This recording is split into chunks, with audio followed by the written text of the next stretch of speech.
welcome to our first ever Clubhouse chat episode. I'm Rosie Mack, Ladies Ones player, and I'm very excited to be bringing a bit of hockey chat back into your lives this evening.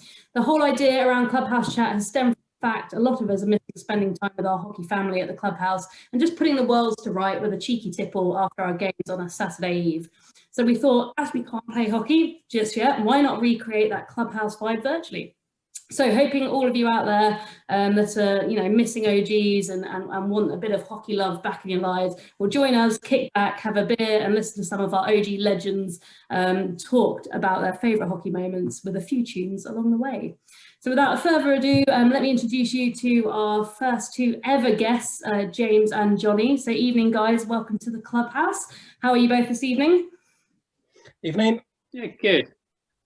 Good, and we also have Mike here as well. Hi Mike, how are you doing this evening?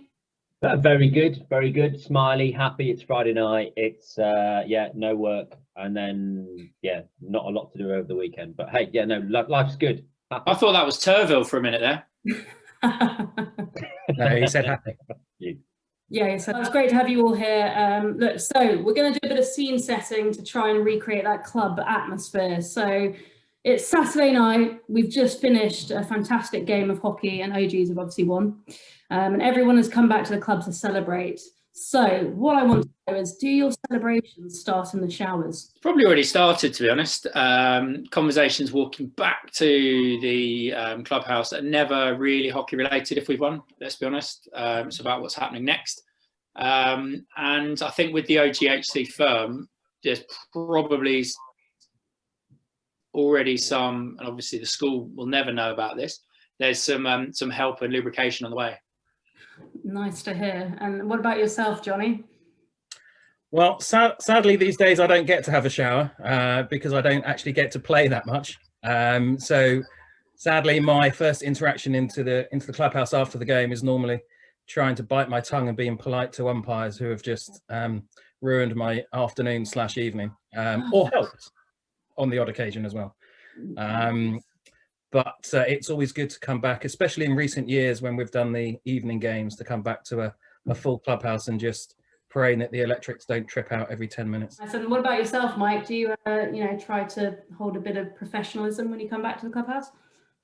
I want to be in. It depends where the wife is, depends what's happening with the baby, and then I want to let the boys enjoy their time in the changing room together, and then just make sure I find that little corner, that alcove. We've got to name that alcove, surely. Is it the Johnny Stevens alcove? Is that what it is?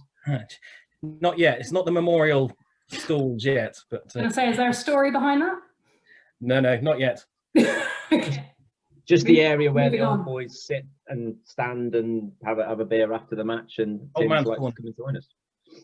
But that's always been the way, though. Going back, crikey, 20 years or so when I was coming through, that was always the place. It's kind of like a kitchen at a house party. That's where you know people are going to be, young or old, and there's a mixture within the club. That's where you want to be. And if you're a younger person, generally you get free drinks, and that's kind of why I floated around there when I was younger. Nice, perfect. Okay, I need to find this alcove. Still yet to speak to the club, so need to find that out at some point. Amazing fact. Okay, so we need a name for the alcove then. We'll have a think about that across the next couple of weeks. But right, you're out of the showers, you're into the clubhouse, you've obviously been to the bar. What are you guys all drinking tonight? Fortunately, hopefully, clearly having scored some goals, it'll probably fall on me to provide some thirst quenching beer for the lads. So generally it'll be something along those lines. It'll be in a jug formation. And yeah, that's generally the best way, especially post game for us. So what's the rule? If you score, you have to buy a jug? It's usually a hat trick, so it's kind of dried up a little bit in the last few years, considering we're not in the Southern Prem anymore.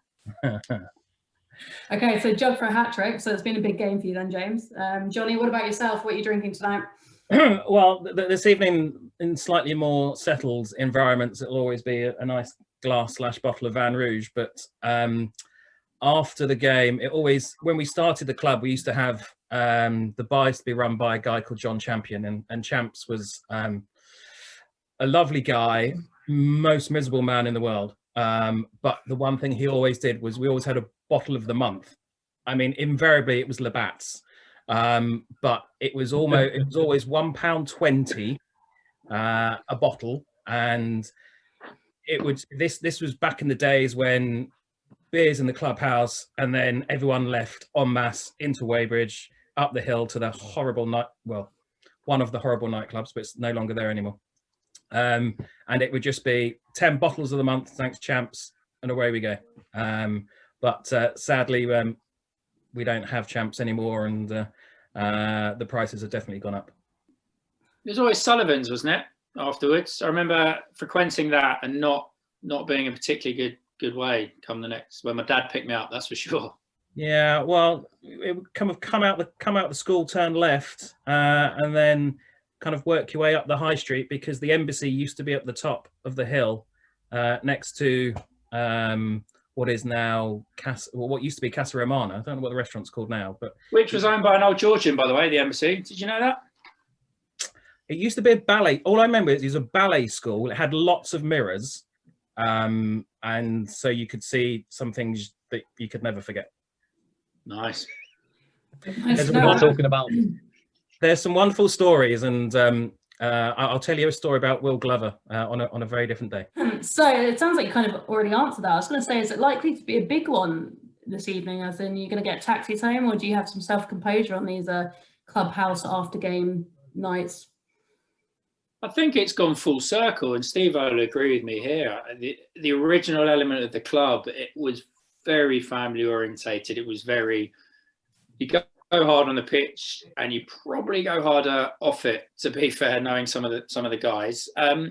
And then it just kind of, I don't know, like any kind of cycle that happens, just drifted, and now it really does feel like there's a club ethos again, which is great.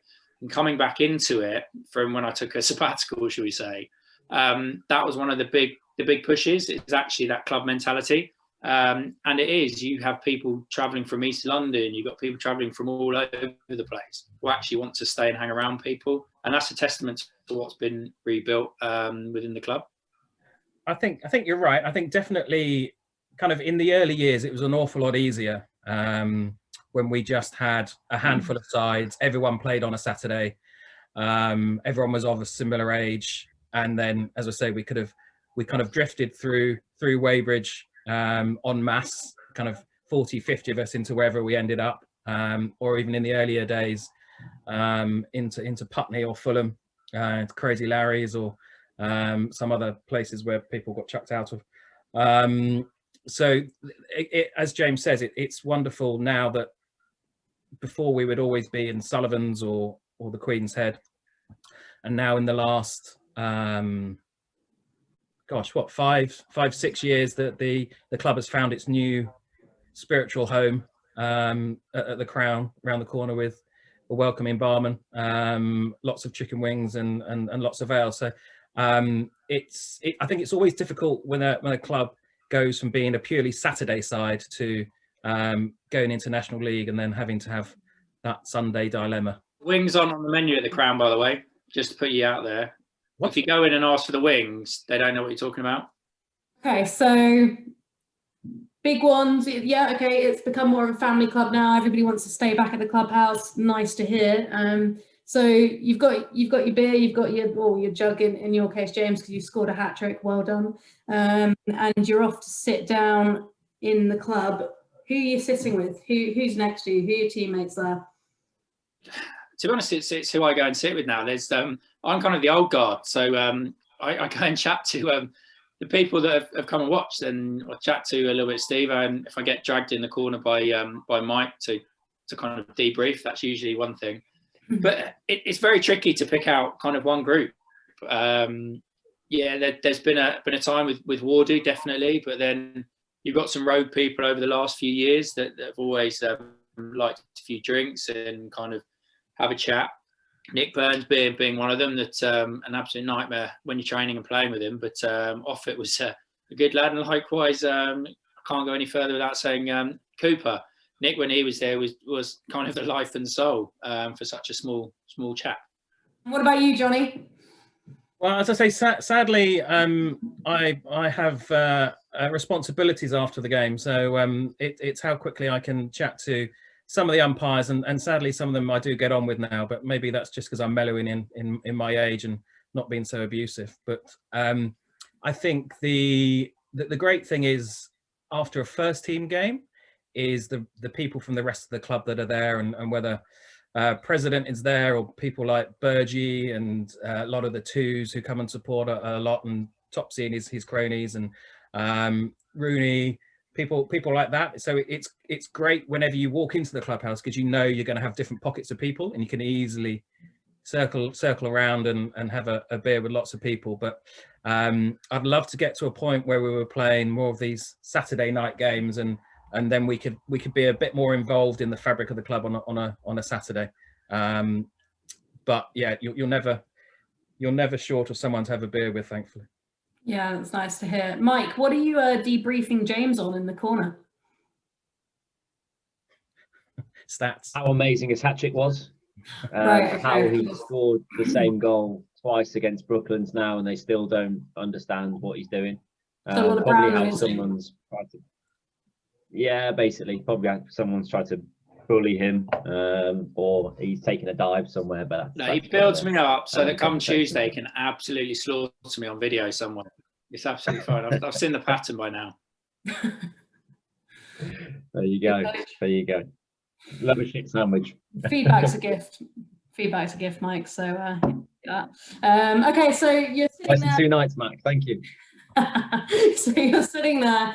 What were you watching in the background? Six Nations, football. Who are you supporting? To be honest, it's usually in the clubhouse Six Nations. I can't really get away from that. But one memory I do have was the World Cup final. Watching that when the boys won that. I think we were off to Indian Gym, was it? Yeah. We it was piddling with rain.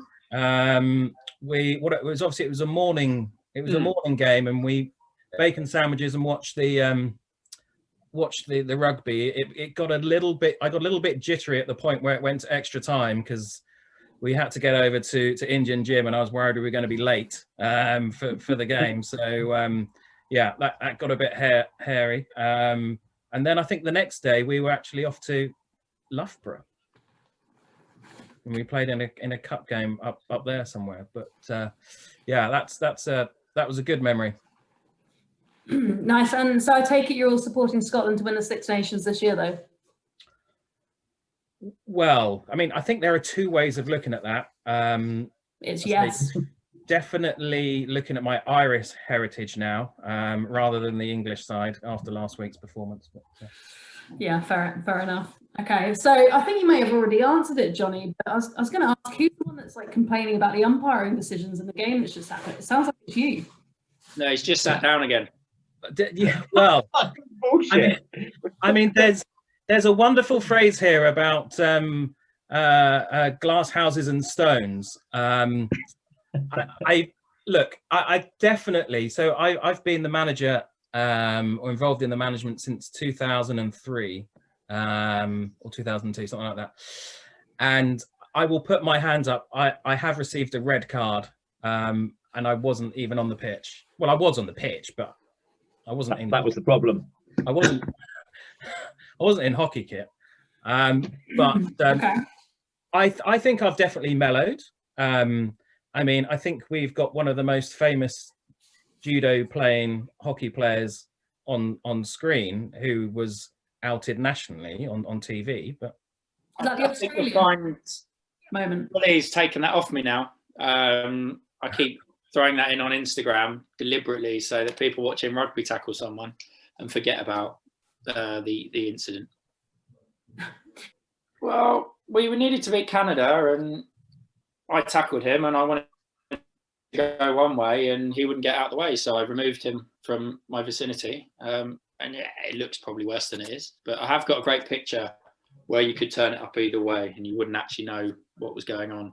I do think we've got an awful lot better. I mean, we were terrible in our day, but I think the worst culprit in the club is probably the short manager of the second 11. I think he's taken on the mantle, and I will happily argue until the cows come home with him from that, as soon as he sees this.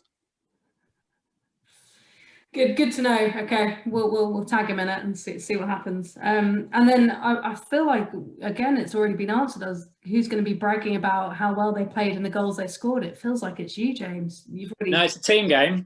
Okay. Probably, and Steve-O will attest to this. I learned very early on at Old Georgians from a guy called Gary Notton, and he would almost tie himself to the far post. So I can envisage getting a hat-trick, but actually probably only count the yards on one hand, to be fair. But it doesn't say that in the score sheet. It's all about the numbers. But no, that's being a bit facetious. But at the same time, it's at the moment, especially for me now, it's all about kind of the outcome. And if I can be a positive influence to someone, that's great. I've been through the years with OGs, and there's an inherent kind of passion for the ones to get where they deserve to be, and we're getting there. We're very, very close, definitely. And if I can be a spearhead, fantastic. We've settled in. We're in for the long haul. We're comfy. Scotland are winning in the background. I think that's what you said for the Six Nations. Beers and wine are in hand. So let's get to discussing some of your favourite moments over the last few seasons at OG. So first up, what has been your favourite photo that you've been packed in and why? Let's go with James. Look, I think the playoffs where we finally reached kind of the Prem was a big one. I think there's one. I mean, Wardy, and you can kind of see from the whole squad the kind of togetherness and the happiness that's come in there, and that's one that, looking back, was quite nice, especially on a personal level. That I came back to the Old Georgians to kind of play in kind of a bit of a step down and kind of help them get slightly further up, and then I look back and suddenly we're in the Premier League, which I left to kind of get away from the horrendous travel. But it's something you just get that passion and that feel, and that's one picture I look back on, and it kind of revokes memories of being up in the stands with CJ, with everyone that kind of mattered at the start of the club and the tough times, kind of the adulation that kind of you can see from them, and that probably is the picture that I look back on and go, that means a lot to a lot of people. We're fortunate that we're the ones in the picture, but there's been so much behind it. So I'd probably pick over the years. Bearing in mind I started pre-camera phones, so that's probably a positive thing. That one I would say in the recent years. Nice. And if there was a song that comes to mind that you would sum that up with, what would it be?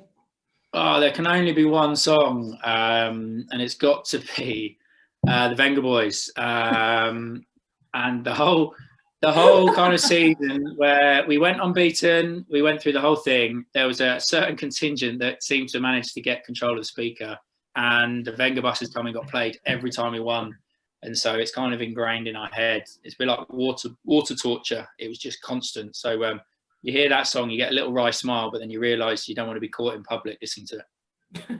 Brilliant. It's I like it. What about you, Jonny? Any song and moment of photography that can beat that? So I mean, I've been through two cycles of getting promoted, but obviously to National League, but never this high. But I think there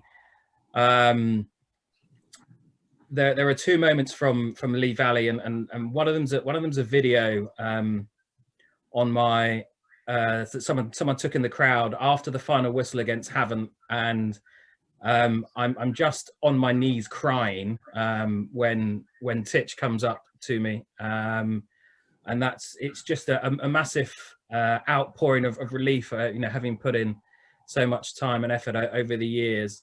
And then, but probably my favourite photo is we've got a couple of Chris Jansen, president, with one of the playoff t-shirts wrapped around his neck up on the concourse at Lee Valley, and we had the pints that stack in the arm.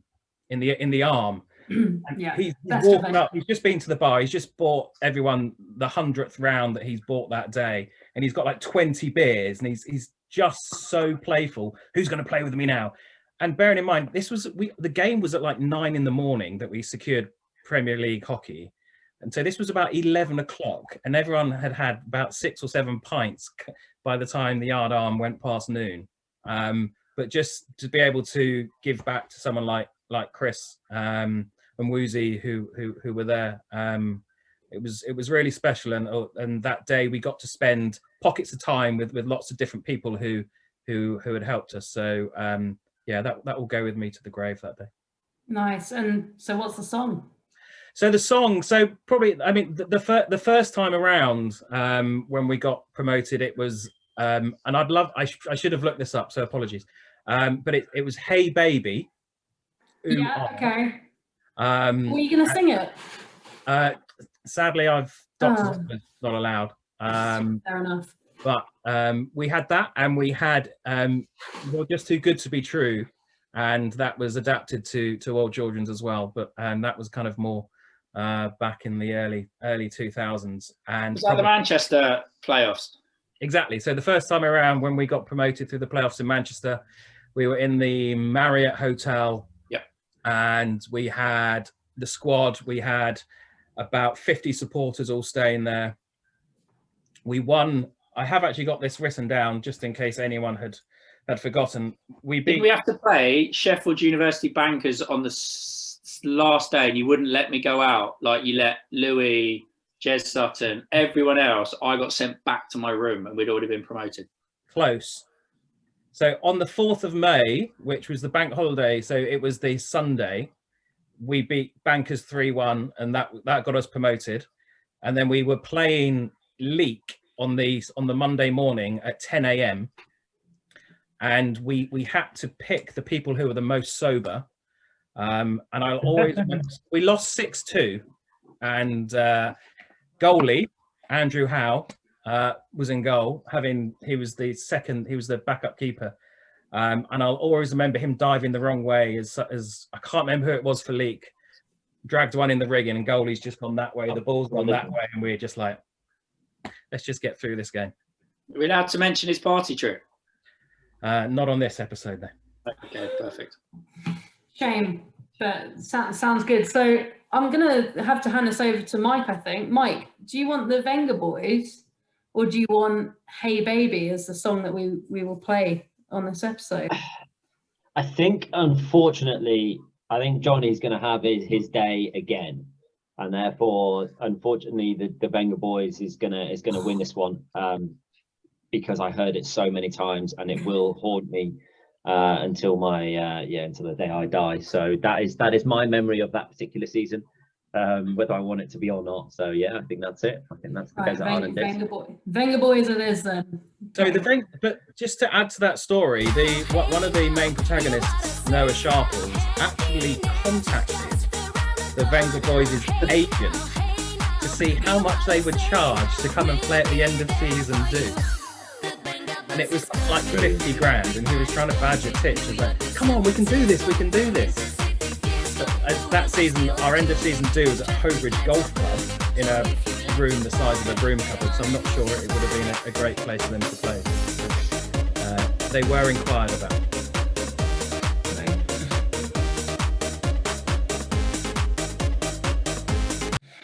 Right, second question then, after that amazing song. So always a tough one in a big squad, but I'm going to ask it anyway, and going to James first. Who has been your go-to teammate and why? Well, it depends. Over the last few years or the whole time, that's a really kind of tricky one. But I would have to be honest with you, I would always pick someone at the club like CJ, because when I was the first kind of stint at OGs, there was a lot of stuff behind the scenes that was done to help me kind of prepare and help me kind of take the next step. And so yes, there's teammates, but you know what, the club is such a big part of me that actually everyone and it'll sound cheesy and cliches that I've played in the vets this year, and they were guys that I played with in the first time round. So I think some of the stuff that CJ helped me with at the early start is something that I will always kind of hold dear. First people to kind of go and chat, and there's a few people like that, but they're definitely the highest on my list. And of course. And what about yourself, Jonny? So I think James has hit on a very important chord there, that I think now we've been doing it for so long, that the team as we see, are just one part of the match day experience for the first team. I think there's, if you look at the documentary that was made about Wardy and his return, showed ultimately the comeback game at Surbiton, where he scored that corner that we ended up drawing 3-3. And all you can hear in the background are people like CJ, Burgee, Shane celebrating. So we've got such great people, such great support in and around the first team that makes the first team operate. And I think that's one of the things. We go on a lot about the Georgian family, and I always think about, if I was in trouble, who would be in the top 5 people that I would phone. And Burgess. Well, it depends what problem I was in, but he's got his uses. Okay. But I just to give it twice, as Old Georgian's manager, I've lost a player on the day because they've been in prison or or in a police cell, and I've been both of their only phone call to tell me, I'm going to be late, Jonny, I got nicked last night.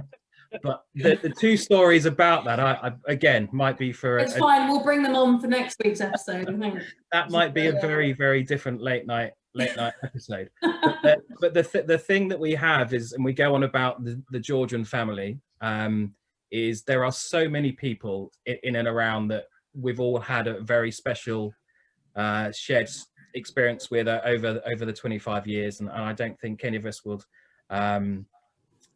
be short of people to phone if and when we have trouble. And I think that's what's most special, without being massively cliche, but that's what's most special about the club. Okay, so moving on, it's a big moment, and I've seen a lot of clips coming my way from Mr. Mike Hughes. But what's been a video of your favourite goal? And tell me a bit more about it. You know, what happened? Who was it against? Why was it so awesome? James, over to you.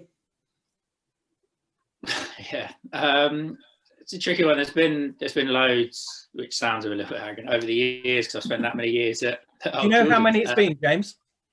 Years or goals? Goals. Oh, no, I've not gone on to whatever the hockey stat. I'll ask Pat next time I see him, maybe. I may or may not have the answer broken down by year. What was the stat site? There was a stat site that used to do it, wasn't there? Well, so most of it's come from either South League or Fixtures Live, and then Sports Lomo. But can you get? Sorry to chuck in questions here, but Mac. But go for it. Within 10, how many goals have you scored? League goals have you scored for Old Georgians? Mac or Tins? I'm going to go 0 to 10 for Mac. We'll start with James. It's probably easier. Yeah, let's start with the person that's being interviewed. Yeah, cool. All right. League goals. 350. Oh God, you rate yourself. Well, I scored 50 odd in one season. You did. You scored 51. So if you hadn't cruelly dumped me for Surbiton, you may have got to that number. But 292. Oh, there was a little nudge to be fair. Jonny, can I just remind you not to kind of step away.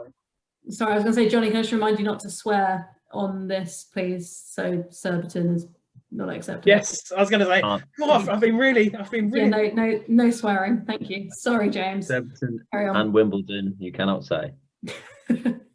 But are you including indoor goals? No. Oh, Jonny, get your stats right. No. These are 11-a-side goals. So, and this only goes back as far as 2000. How old were you in 2002? 19. So comfortably more goals in my pocket. All right, but okay. South League only goes back to 2002. You don't remember? Yeah. Do you not remember? It was when Ash was at EG and they were coming up, and we had the first Astro at St George's. That Astro. It was laid by Peter Jansen from memory. Yeah, and Ash absolutely smashed one under the bar from memory, and yeah. That was that was the 03-04 season when you scored 51 goals. I mean, if you want, I don't know if you want this, but if you want any stats, in that season, that was our first year in National League, and we won Div 2 on goal difference. Both us and EG finished on the same points, 52 points, and our goal difference was 72.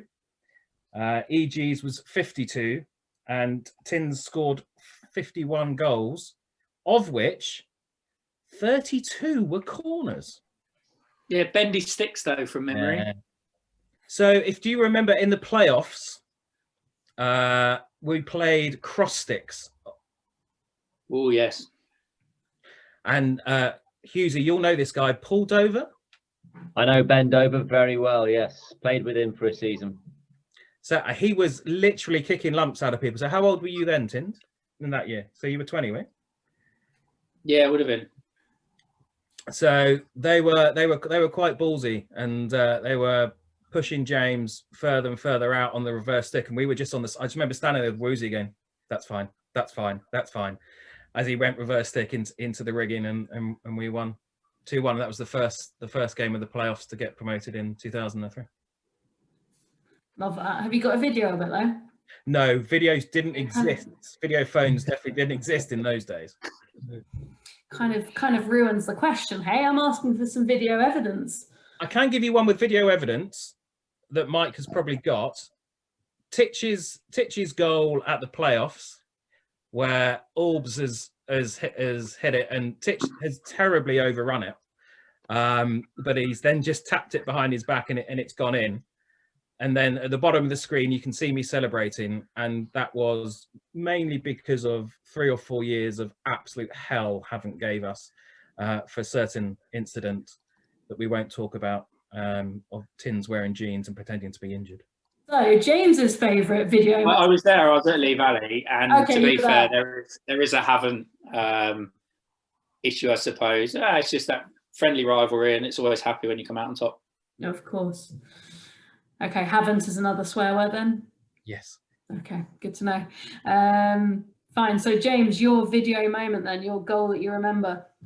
It'll be a goal against Holcombe away, and I think it's the first time I'd played at Holcombe away. And look, I'm playing against Barry, who I'd played many years with, and I think it's a bit of I think if I hadn't scored, I would have been shot by a couple of people in my team, and also Hughesy for shooting where I did. But I think if you watch the video, it's James Aubrey's reaction on the edge of the box, the edge of the D, that definitely kind of makes it worthwhile. Kind of proves that there's life in the old dog yet. It's kind of that's my mindset. So, but that's one that stands out as a goal that's a bit obscene when it comes to it. But there's been a few in the last few years actually that have kind of meant more. I can think of Hampstead and Westminster this year away when we played them at Reading. A few others that kind of have a bit more meaning. But if I was being one that I wanted to play to show, look how great I am, I'd probably pick that goal against Holcombe, to be fair. Okay, so are you picking your showpiece moment then? And if you are, what's the song that summarises that goal for you?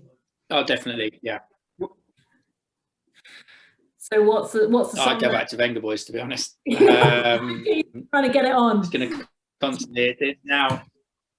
It's always going to be one Venga Boys, without shadow of a doubt. Okay. But yeah, it's one of those that goal. I'm in the clubhouse now, so I'm going to brag about this ridiculous goal. Clearly 100%. After a few beers, so why not?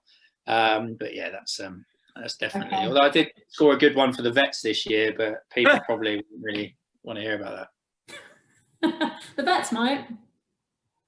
Anyway, but okay, so Venga Boys it is with the showpiece goal. So we will play that song. You've got it in there. Congratulations. Good. Fine. Okay, so then moving on. A big one, more of a meaningful question. So we'll start off with yourself, Jonny. Have you got a quote that sticks in your mind, you know, when you play, and why is it important? I've got two, and they they both originate probably from when we started the club, and I joined in in the second year. The first year I was at university. The second year of the club I was on a gap year or placement year, and then the third year I travelled back from Leeds to play every week. But so from year 4 I was on the committee, and Chris was chairman at the time, and he always used to say it's easier to seek forgiveness than gain permission. So that's one, and probably more to the point, that always do the right thing, not the easy thing. How does that work with umpires for you, Jonny? Well, that's about the forgiveness one. Right. So I use that mainly, but I think we try and have we try and hold the school's values and the school's morals to us, and it's difficult when you create a team that's from a school, because we're so much more than old Georgians from the school. We are a hockey club, but I think the one thing we've done very well is, I'll try not to swear, but we're a no a-hole club, and we don't have too many bad eggs around, and everyone has a certain set of values which helps us be the Georgian family that we talk about. And I think at the core of that is doing the right thing and not the easy thing, and that's on and off the pitch. Very good. I do hear there's an 11-a-side team though that maybe Mike made that is the antithesis of that, but maybe for another night. Yeah, and he's captain and coach of that, I think. Very good. And James, what about yourself? Is there something that resonates with you when you play? We get a different quote each week from Mike put up, and it's usually along the lines of some NFL quote that comes in. So always chop and change. But sticking with American football, there's one that I suppose anyone that's watched Friday Night Lights is clear eyes, full heart, can't lose. That's kind of one that stuck over the years, and that still to the day, like, there is passion within the club, and as long as we focus on what we want and we don't get distracted, which has been kind of the old boys' issues at times, whether it's umpires or enjoying the life outside of it. But I think that's one that now we're definitely in a case of, especially with just talking about the men's ones, because that's kind of where my real knowledge is. If we have that mantra, actually, we are one of the strongest teams in the country, and it's a pleasure to be part of them. But that's a quote that will stick with me. Nice. And what about you, Mike, then on the spot? What's your big quote? Have you got an NFL one after Sunday Super Bowl? Give it to Brady. He is the GOAT, isn't he? They're all at the bottom of my desktop, but I off the top of my head, I couldn't say it. Perhaps. Well, I've got 2 tattoos, so it's rude, I guess, not to go with them first rather than go into my big one. But first tattoo is Nil Satis Nisi Optimum, which as an Everton logo. Don't speak to Jonny about Everton at the moment. Nothing but the best is good enough. And then probably one of my favourite ones, is my favourite one, is Mandela's favourite poem, which is it matters not how straight the gate, how charged with punishments the scroll. I am the master of my fate, I am the captain of my soul. So that's definitely a big kind of poem for me that I live by, even if I'm shouting at umpires. But yeah, probably those 2. But there's a big quote that I always use with Tins and in the team talks, and it's about effectively not letting weeds grow in your garden, to paraphrase. There you go. And if you want to be excellent, you got to go out and do it all the time. So love it. There's a lot of emotion and feeling behind the wine and beer in the clubhouse. So nice to hear. Right, so we are coming to the end of the night. We can hear the bell for the final orders ringing. So it's time for a final song to send us off to where are the clubs that we're going to in Weybridge. I'm not sure we can even go to them anymore, but Yeah. It is time to leave. So I'd like to know from Jonny first, what is the song that sums up one of your best seasons at OGs? Oh, blimey. I mean, my fondest memories will probably be around the first time that we achieved everything, and around some of the end of season dinners. And initially, when I joined the club, I was the social sec, and I used to organise the end of season dinners. And my biggest challenge was finding somewhere that would take us, because we could never go back to the same place twice.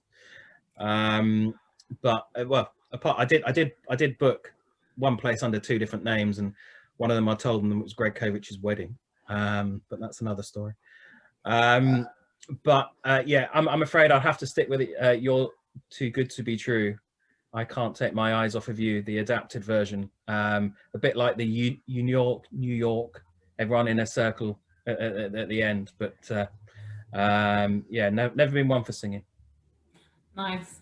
And James, what about yourself? Yeah, I'll stick with Steve-O. Some of the memories, I don't know how much you heard, but yeah, some of the songs in the cars with Louis and Jess probably can't be repeated. So definitely stick with Jonny's kind of mindset on that one. Nice. So It's Too Good to Be True will end us with our final song of the evening. So a massive thank you to Jonny, James and Mike for joining us on our first ever Clubhouse chat. Hope you've all enjoyed it, and watch this space for our episode next week, and have a good evening all. Thank you very much.